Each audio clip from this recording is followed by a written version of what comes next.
Enron could not have accomplished its scams and schemes without the assistance of a long list of enablers. First, the company's board of directors, supposedly independent, but actually a group of Ken Lay's personal friends.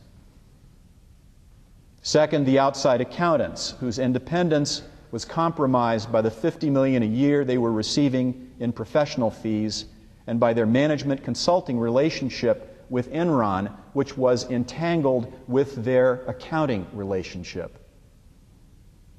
Third, the outside lawyers, large Texas firm called Vinson Elkins, who were asked to do an investigation of transactions they themselves had structured for the company, creating an impossible conflict of interest. Fourth, the supposedly independent stock analysts, who hesitated ever to say anything negative about Enron's stock for fear that their companies would lose lucrative investment banking deals from Enron. Fifth, the blue ribbon list of banks that financed Enron, who faced similar conflicts of interest and participated in transactions that they knew were designed to game the rules. Citibank and J.P. Morgan settled litigation over their involvement in the Enron scandal for over $2 billion each. Sixth, the business news media, who could not bring themselves to rain on the parade of a company whose stock was skyrocketing in a bull market. And seventh, and maybe most sadly, even the universities. The top Enron executives got their MBAs from Harvard, Columbia, Northwestern, and the like. Harvard Business School did adulatory case studies on Enron. They all had important independent roles to play, and they gave those up and became mere cheerleaders. Enron is literally unbeatable at what they do, raved the investment banking firm of Goldman Sachs. Enron is the one to emulate, exuded the Financial Times of London.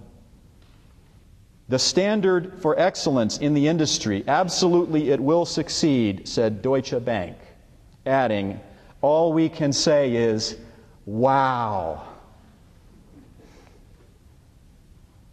The result, instead of these experts and watchdogs leading public opinion concerning Enron's business, they simply followed it.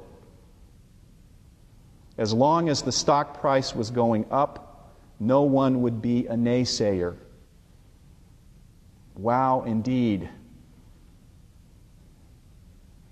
All of this would be merely historically interesting if the pundits commenting on the Skilling and Lay verdicts were right in explaining Enron as simply part of an errant era, a 90s thing. Hopefully, observed one expert in corporate governance at the time of the convictions, the ways businesses are run in 2006 are very different from the ways businesses were run in the 90s. Well, let's take a look. The day before the May 2006 verdicts in the Enron case, the Securities and Exchange Commission issued a report detailing extensive financial fraud at Fannie Mae, a congressionally chartered mortgage lending enterprise. Extensive financial fraud that resulted in overstatements of its recent earnings by over $10 billion. $400 million in fines have been imposed in that case.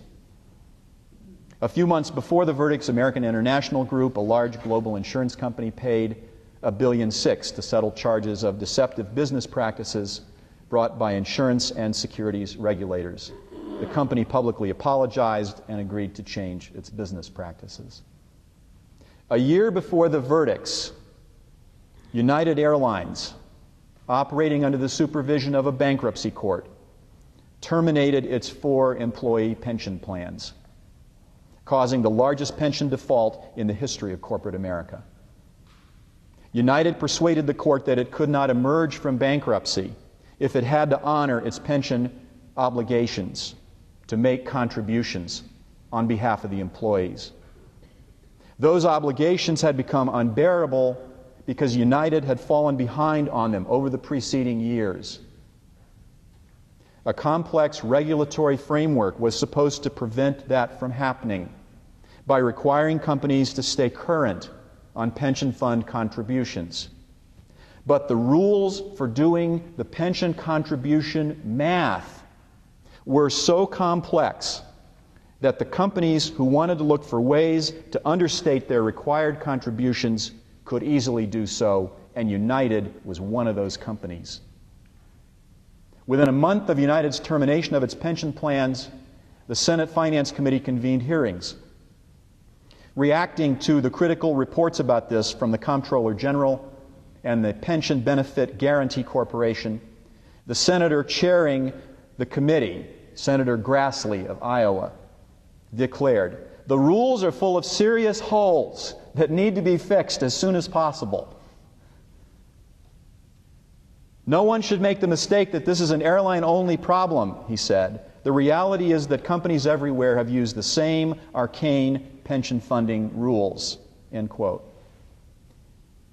The rules referred to by Senator Grassley were part of a law enacted in 1974, when a wave of corporate bankruptcies, some of you even remember this, revealed that many companies were failing to make required pension fund contributions as a way of saving money when they were in straitened financial circumstances, just like United was in 2005, 30 years later. The 1974 law was supposed to put an end to all that. But 30 years later, a Senate committee was hauling out its pothole repair kit to fix the same thing. But the problem isn't potholes. The problem is that we are on the wrong road. There were people at these companies and at United Airlines who knew they were understating the company's pension contribution obligations. They also knew that there were ways of technically complying with the complex governing rules while nullifying the purpose of those rules. With no effective legal constraint to coerce them into doing the right thing, they gamed the rules. What they did was, legally speaking, perfectly okay, and ethically speaking, perfectly reprehensible. As of the date of the Skilling and Lay convictions, at least 33 publicly traded companies were involved in internal and governmental investigations of their practices concerning the grant of stock options to executives. An important focus of these investigations was the backdating of executive stock options, retroactively timing them to match market fluctuations so as to increase their value to the executives. A study sponsored by the Harvard Law School program on corporate governance, released just days after the Enron verdicts, estimated that over the past decade as many as 1,400 outside directors, people brought in from outside the company to give the governing board some independence, that kind of director, at 460 publicly traded companies, had been involved in this kind of manipulation. And to bring us right up to today, if the pile of evidence of this crisis and the futility of laws as a way of extinguishing it is not big enough yet, a few weeks ago, Duke University made public the proceedings of a judicial review board that found 34 graduate students in its Graduate School of Business guilty of cheating on a take-home final exam, the most widespread cheating scandal in the history of that business school.